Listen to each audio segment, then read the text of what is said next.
Thank you for listening to the new Inquirer.net podcast. I'm Emil Guillermo. Emil, I'm a columnist for Inquirer.net and your host. This is the show where we will try to bring you Filipino voices, wherever they may be in North America. People who are doing something worth noting, with a story to tell. And today we feature none other than the Philippine Consul General of San Francisco, Henry Bensurto Jr. Bensurto is the official voice of the Philippines for San Francisco and most of the West. He said of the 1.3 million Filipinos in the U.S., about 450 to 500,000 live in the Bay Area alone. In the first part of a frank conversation, Bensurto talked about the importance of dual citizens and how the last Philippine election saw an uptick, bringing the number of voters to about 44,000. But the more important number is the $24 billion in remittances that get sent back to the Philippines each year. That's where the influence is. Nearly half of that $24 billion, roughly 44%, come from U.S. Filipinos, Bensurto said.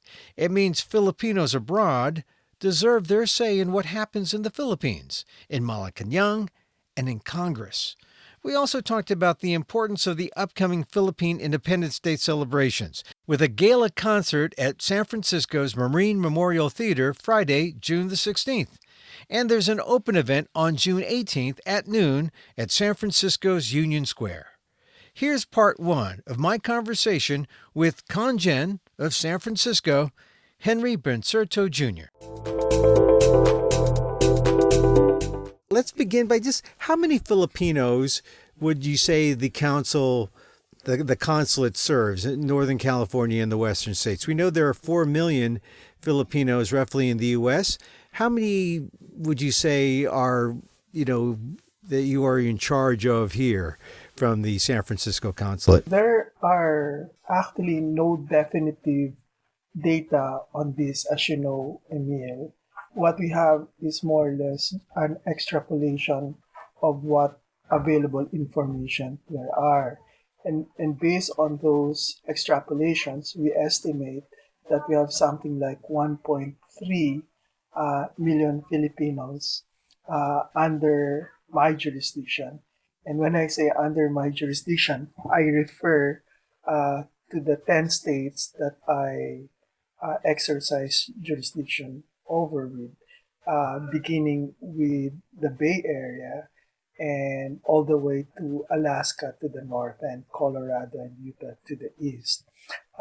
Obviously, I share California with my counterpart from Los Angeles, so I take charge of the northern part, while my counterpart from Los Angeles take care of the southern part. So altogether, under my jurisdiction, and that's 10 states, I have something like 1.3 million Filipinos. In the Bay Area alone, Emil, I have something like between 400 to 500,000 Filipino Americans under my jurisdiction in the Bay Area alone. Now tell me, out of that number, the 1.3 million that you are responsible for, what percentage of these are dual citizens, would you say? Some of them, by that 1.3, it's really a mixture of sorts, Emil. That would refer to those who are purely of Filipino citizenship, meaning Philippine passport holders alone, and some may be dual citizens who are holders both of U.S. and Philippine passports, and it also involves those who are just U.S. passport holders but may be of Filipino heritage. So essentially, this is the coverage of Filipinos that we take care of, not just purely Filipino citizens, but including those that are part of the community at large that we are referred to. Right. Out of the dual citizens, do you find that they vote? Do they make a difference when they in the voting, the ballot in the Philippines? The dual citizens here and last year we had a presidential election.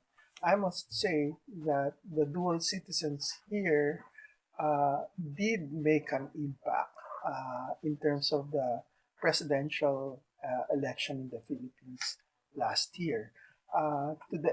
We have a large number of Filipino Americans who have registered as overseas voters. I think San Francisco and the 9 other states under me, we registered the most number of registered voters last year. And out of that, we had a good percentage of registered voters coming out and actually casting their votes. Um, to and I say that you have to look at the large picture in the sense that the issue or the aspect of dual citizenship and absentee voting, I must say, is still on a learning upward curve. Uh, I must say that given its history, it is still at a very young maturation period.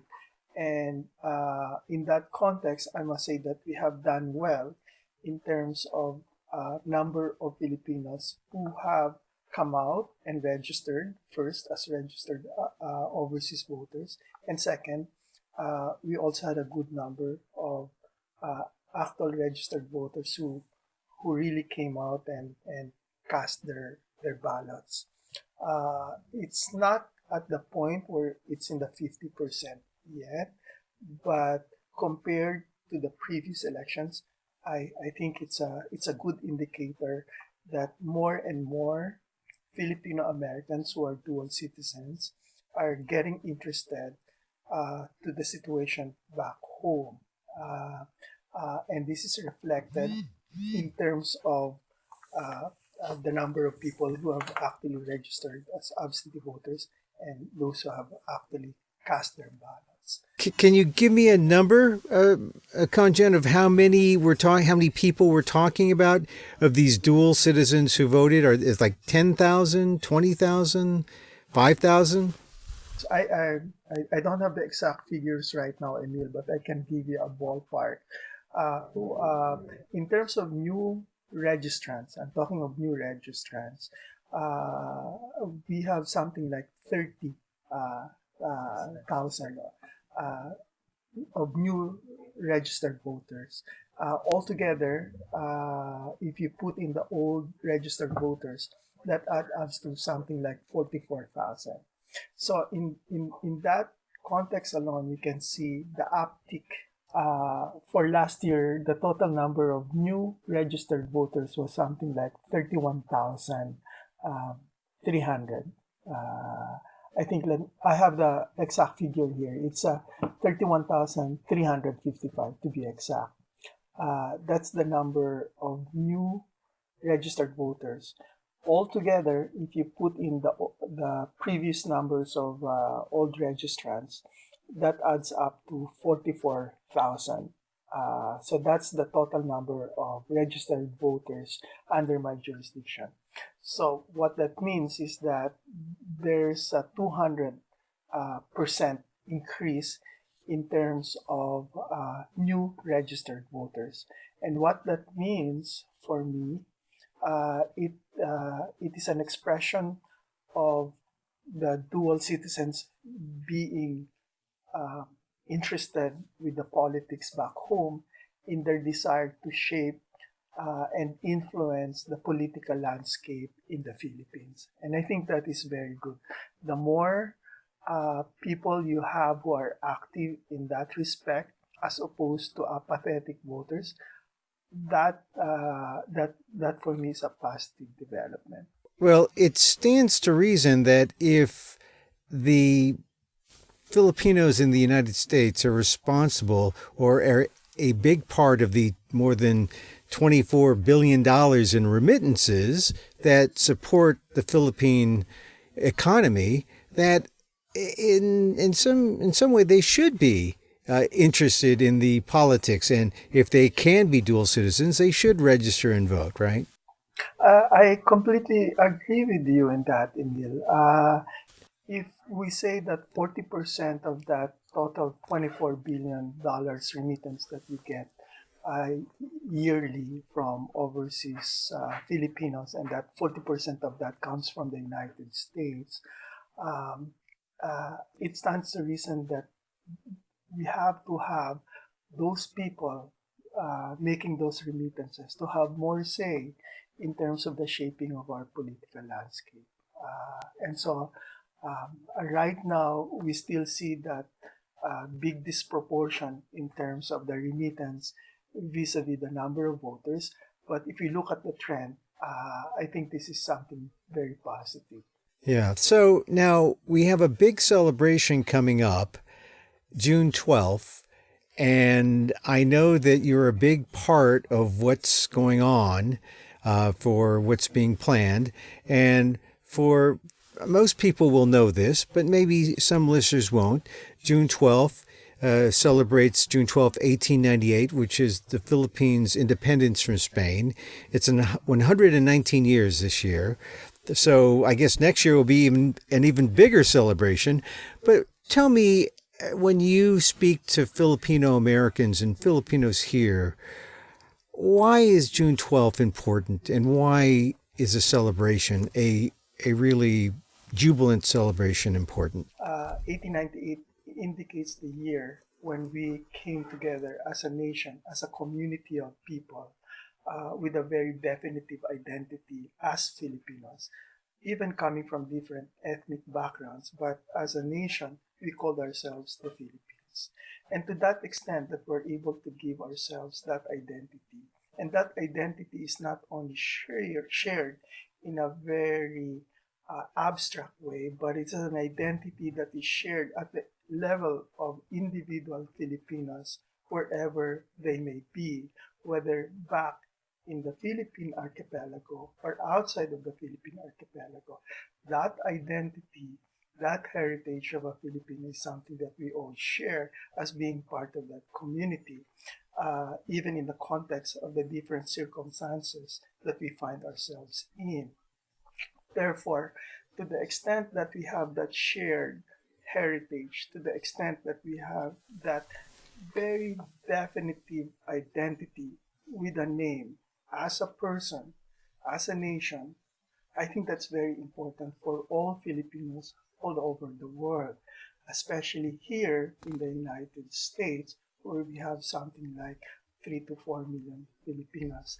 And I think it's very important for those Filipinos to remember that one event in our history where we were able to come together and give ourselves that particular definite name that we have put on ourselves. Uh, and it is always good to go back to that particular point in history because it is that recognition of that very specific name and that very specific heritage that would help us have a complete understanding of who we are, even if we are outside of the Philippines. And it is that recognition and realization of that heritage and being proud of that that is supposed to empower us as individuals and as members of the community that we are in.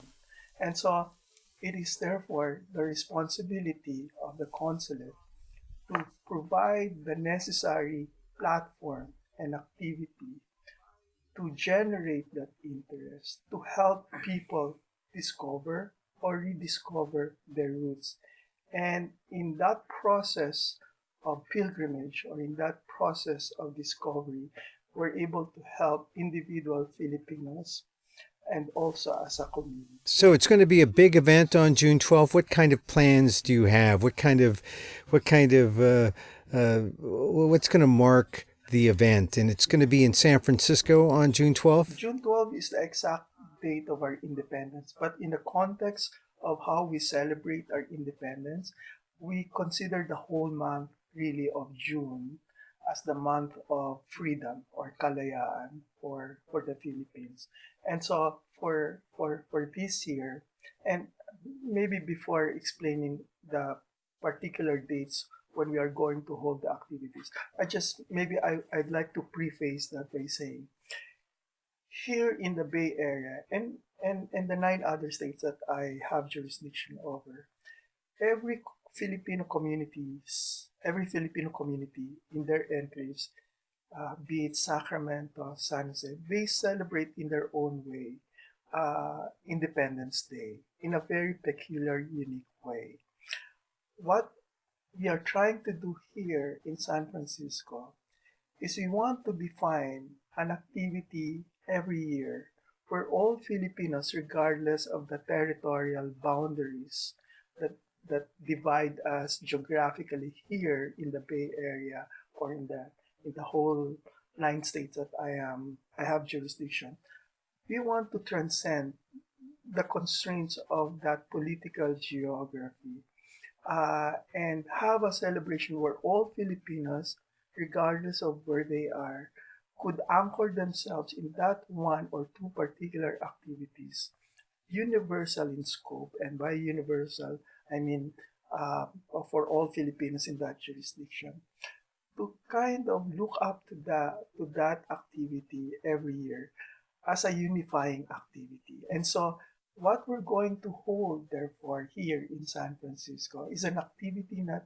just geared to the Filipino community in San Francisco, but is actually an activity that is a tribute that is directed to all Filipinos under the consulate's jurisdiction, so that we as Filipinos are able to celebrate this event in a universal unifying community event. And so going back to the dates where we are going to hold this, for this year, and this is now part of the tradition, every year we celebrate two activities. One closed activity and one is an open event. This is a tradition that we're now following here in San Francisco. So for the gala concert, we're having that gala concert on the 16th of June. And this is going to be held at the Marines Memorial. And for that particular event, we thought of inviting world-class talents from the Philippines to come over and show to the community what it is to be a Filipino talent.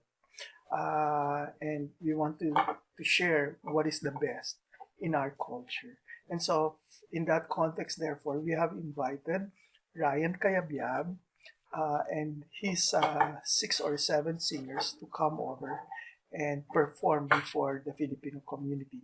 But since this is a gala event, this is done and spearheaded by non non-profit community organization here called the Kalayaan San Francisco Committee, and they are at the forefront in terms of organizing this concert.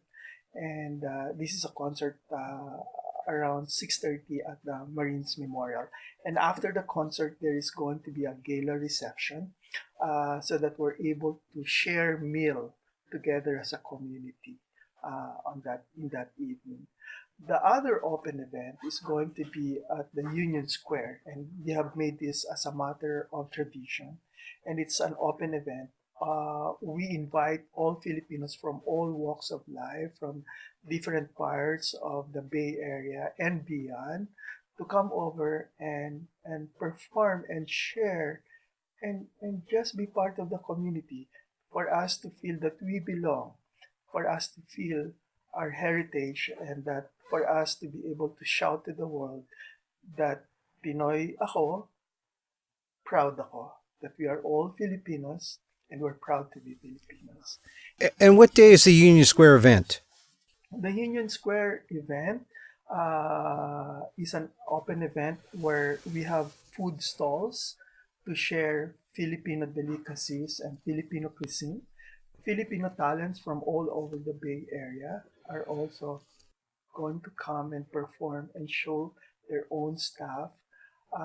So simultaneous community events happening at the same time at the Union Square. But there's going to be a main stage where there is a more structured program where talents from the Bay Area are to perform before the whole and the entire community. The gala event and the concert will be on a Friday, 16th of June, and the open event at the Union Square will be on the 18th of June, 12 noon upward.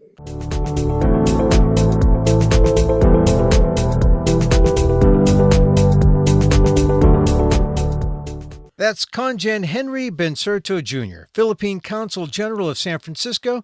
Henry Bensurto Jr., that's part one. We'll have part two in our next podcast. And that's it for our show. Don't forget the Marines Memorial Theater Concert, the Gala Concert, part of Philippine Independence Day. That's on Friday, the 16th, and an open event on June 18th at noon at San Francisco's Union Square. And that's it for this edition of the Inquirer.net podcast. Your feedback is always welcome at www.amok.com. There's a little button there for SpeakPipe. Just press it. You can leave a message without even using a phone. And just if we hear it and we can use it. If it's airable, you'll see it on our podcast. You can also suggest an interview of people that we could talk to. Just send them to me at amok.com. We'll have more next time, so share the link and subscribe on iTunes. It should be on iTunes soon. And for the news of the Philippines and the global Filipino communities, go to www.inquirer.net. Check out my column, Emil right there at inquirer.net. I'm Emil Guillermo. This is the Inquirer.net podcast, a production of Emil Guillermo Media.